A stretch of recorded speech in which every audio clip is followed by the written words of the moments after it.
Blackstone Publishing and Skyboat Media present So Big by Edna Ferber.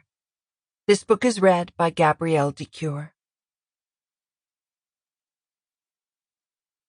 So Big. Chapter 1. Until he was almost 10, the name stuck to him. He had literally to fight his way free of it. From so big, of fond and infantile derivation, it had been condensed into so big, and so big DeJong, in all its consonantal disharmony.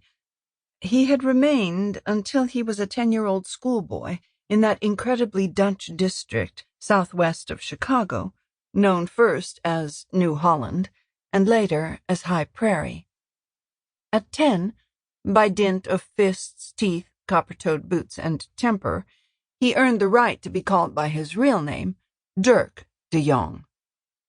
Now and then, of course, the nickname bobbed up and had to be subdued in a brief and bitter skirmish. His mother, with whom the name had originated, was the worst offender.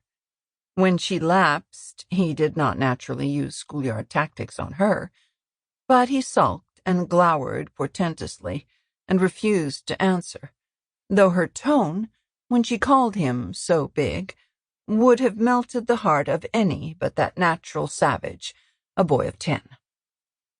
The nickname had sprung from the early and idiotic question invariably put to babies and answered by them with infinite patience through the years of their infancy. Selina DeJong, darting expertly about her kitchen, from wash-tub to baking board, from stove to table, or, if at work in the fields of the truck farm, straightening the numbed back for a moment's respite from the close-set rows of carrots, turnips, spinach, or beets over which she was laboring, would wipe the sweat beads from nose and forehead with a quick duck of her head in the crook of her bent arm.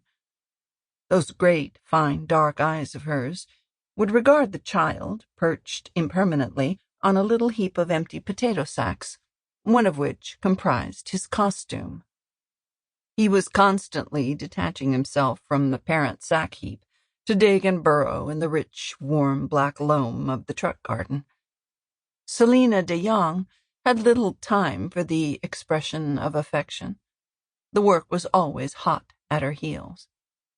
You saw a young woman in a blue calico dress, faded and earth-grimed.